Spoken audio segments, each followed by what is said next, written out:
Hello and welcome to Critical Weight Theory. So, today I'm talking about an intriguing question inspired by Quora. So, what would happen if traditional cultures around the world disappeared? So, at first glance, some people might assume the answer is simple.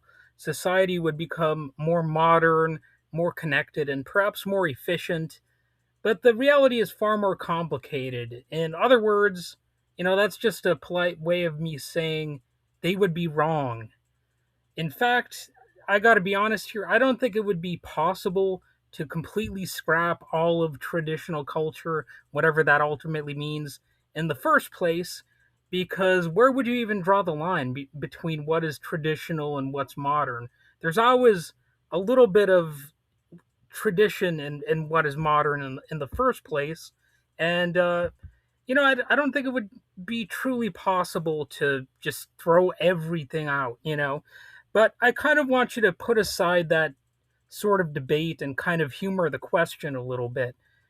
Suspend your disbelief and just kind of go along with me and imagine some of these things. So, we can vaguely begin to answer the question of what would happen if traditional cultures vanished overnight, just theoretically thinking about it, and humanity wouldn't simply move into the future. We would lose an enormous amount of knowledge, identity, creativity, diversity, and all that kind of stuff. At the same time, there are some traditions rooted in injustice or violence that few people would want to preserve. Well, maybe not as few people as I would like, but there are definitely reasons to want to get rid of certain traditions. So that kind of complicates things a little bit. Not everything that people have created is pretty.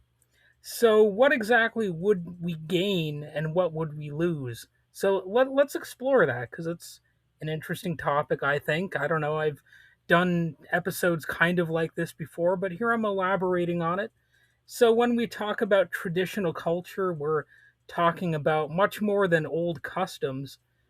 Culture includes languages, folklore, music, dance, food, even festivals, religious practices, craftsmanship, architecture, storytelling, social customs, and countless ways that communities have interpreted the world over generations. Basically, it's a lot of stuff. These traditions, they're not just museum pieces, they're living systems that connect people to the past while helping them understand their present and a little bit of the future. And perhaps the greatest loss would be our sense of identity. And I'm not just talking about race or whatever. I'm just talking about the things that often we recognize the most. I, for some reason, didn't say most, I said most. But anyway, traditions give people a connection to their families, ancestors, and communities, and they create continuity between generations and provide a sense of belonging that just cannot be easily replaced. So, even I, who am not really particularly traditional, I have fond memories of Christmas, for example. And, that would probably be tossed in the garbage heap if we were getting rid of all these different traditional things. So imagine a world where every city has the same restaurants, the same music, the same clothing, the same holidays, the same entertainment, you name it, it would all be the same thing. Of course, like, again, where do you draw the line? Maybe we wouldn't have any of those things because they're linked to tradition in some way. So global brands might flourish, at least theoretically, but local character would disappear because a lot of local traditions are a thing, So people could become increasingly connected, uh, theoretically, with new understandings and new traditions, I suppose, while simultaneously feeling more culturally rootless. And I think if you're like completely, totally rootless, you're potentially more easily to abuse and confuse. So it's not it's not like you want to just scrap every vestigial aspect of a culture unless you're like a genocidal maniac or something, you know? I mean, that's really kind of what this question is getting at, too. So, another enormous loss would be human knowledge, because traditional and indigenous societies have accumulated centuries, sometimes thousands of years of practical experience in agriculture, medicine, ecology, architecture, and sustainable resource management. And modern science continues to learn from this knowledge, in fact. And the Convention on Biological Diversity even recognizes the importance of preserving this indigenous knowledge because of its value for conserving ecosystems and biodiversity. So that's like some environmental hippie crap, I know, but those words actually mean something, like the preservation of biodiversity and whatnot, and preserving the environment. I know that's like some liberal kind of talk, but it makes sense. It's a thing. And when these traditions disappear, we're not simply losing stories, we're throwing away generations of accumulated wisdom that may never be recovered. Our world would also become much less diverse. So think about what makes travel exciting. Yes, the landscapes are beautiful, but what people often remember most are the foods that they tasted, the music they heard, festivals they went to, architecture, and the conversations they had with local people.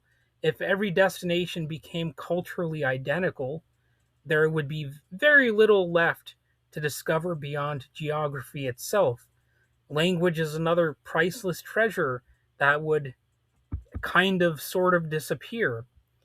Thousands of languages are already endangered. So this topic is actually, it's rooted in some truth, and it's not entirely a theoretical thing.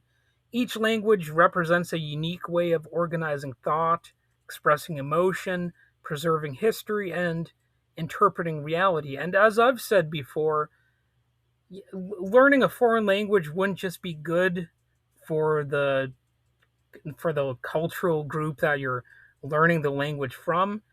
You can learn about how beautiful their language is, but in some ways, you can learn how beautiful your own language is too, and how different it is.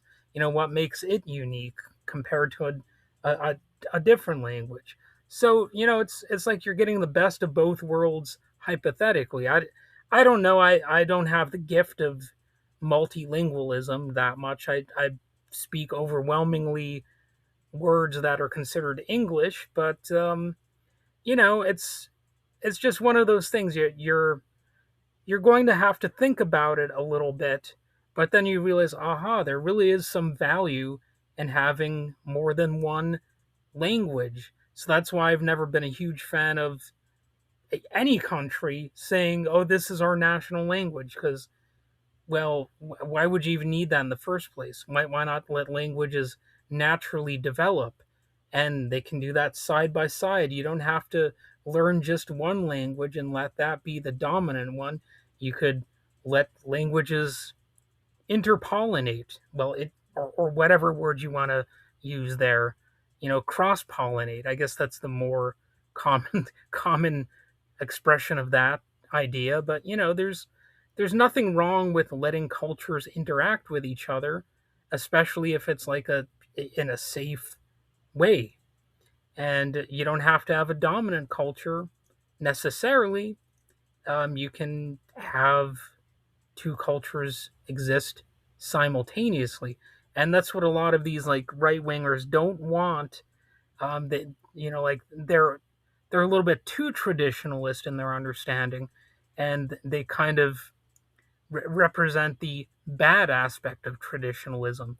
So when a language dies, it often takes with it songs, legends, oral histories, and centuries of collective memory. And the loss extends far beyond vocabulary, because traditional arts and crafts would also fade away. You would lose some hand weaving, pottery, wood carving, instrument making, traditional architecture, a lot of that stuff would kind of fade away because the old ideas are not being conveyed adequately enough. So these skills often require decades to master and are passed directly from one generation to the next. And once that chain of teaching is broken, recreating these traditions becomes extraordinarily difficult, even if not impossible. But preserving culture doesn't mean preserving everything, like I kind of hinted at earlier. Not every tradition deserves to survive simply because it's old. History contains many customs that caused immense suffering, like slavery. What about foot binding? That's another one that people, look back and think, what were we thinking when we were doing that? And legally enforced discrimination against women, which unfortunately a lot of right-wing interests want to you know keep that idea around. And of course, it's already happening in plenty of places in the world, and some people, they just want to get rid of women's rights. And that's part of this discussion too, because the the rights of women to vote and just to participate in a lot of things, that's actually, at this point, it is at least semi traditional. It's been around long enough that you could say there is enough of a tradition behind it. And practices that justified violence or denied basic human rights, those kind of traditions don't need to be around, in my view. And I kind of am not particularly interested in the opposing view on that, because really, what debate is even to be had about that? Like, all I can really say is that you're wrong, you're misguided, and I could use harsher words, and maybe I should, but the point is, we just disagree. You don't believe in people's rights, and you're so short sighted that you can't imagine somebody denying you those same rights or similar rights. So you're short sighted and you're wrong. And organizations like Oxfam continue to document harmful beliefs that perpetuate violence against women and girls around the world. So, as one woman named Anita Guerrero of Nicaragua once observed, it is frightening to think that you may not get home alive one day. And that's the kind of climate that can exist in a culture that doesn't value the safety of women.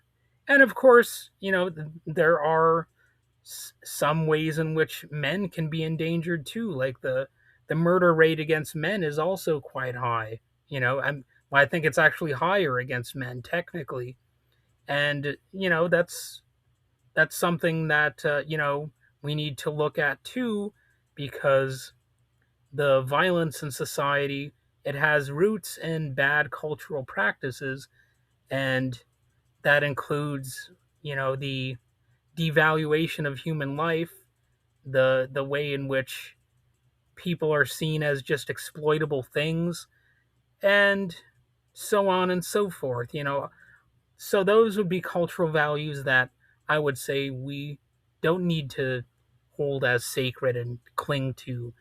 So traditions that normalize fear, inequality, or abuse should not be protected simply because they've existed for a long time.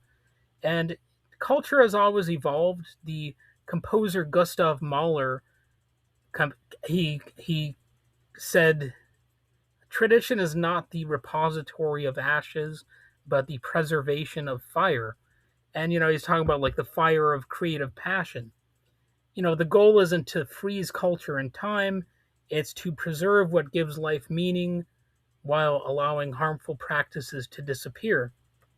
Even Charles Darwin noticed an interesting parallel, observing that the evolution of language resembles the gradual evolution of species. So cultures are never static. Every generation changes them by adopting new technologies, exchanging ideas with other societies, and reinterpreting inherited traditions. So change itself is part of culture, and oddly enough, in a way, change is a part of tradition, if you really think about it, because people over time have, in a way, traditionally changed their cultures based on new information and new experiences. So they kind of cling to some elements of the old while, creating new things in the process. So if traditional cultures disappeared completely, which again I don't think is totally possible, but anyway, communities might also become more fragmented. Shared customs, ceremonies, and celebrations that create social bonds and hold neighborhoods and families together, they would, kind of crumble apart. Without them, people might experience a weaker sense of belonging and fewer opportunities to connect across generations. And future generations could also find themselves repeatedly rediscovering lessons that earlier generations had already learned. So, making the same mistakes over and over again, in other words, which is something that, we probably should not have to do. Instead of building upon inherited knowledge, you know, people would be constantly starting over. And I don't think that should be necessary. Civilization advances because knowledge accumulates. When cultural memory is lost, humanity will risk repeating mistakes that previous generations already understood. So ultimately, a world without traditional cultures might become wealthier in technology, at least, you know, temporarily, but poorer in human experience. We would still innovate in some ways, we would still invent theoretically, but we would lose much of the history, the wisdom, creativity, and diversity that make civilizations unique. I think the challenge then isn't choosing between tradition and progress like they're, you know, two diametrically opposed things at all times, but it's finding the wisdom to preserve the traditions that enrich people's lives while reforming or, in some cases, abandoning those that no longer serve humanity. Culture isn't valuable simply because it's old. That's kind of a dumb reason to value it. It's valuable because it carries the experience, achievements, and lessons of countless generations. So if we can protect that heritage while continuing to improve our societies, I think we gain the best of both worlds, the wisdom of the past and the possibilities of the future. So, thanks for listening, and I will see you next time. Feel free to like and subscribe and all that bull crap. Have a good one.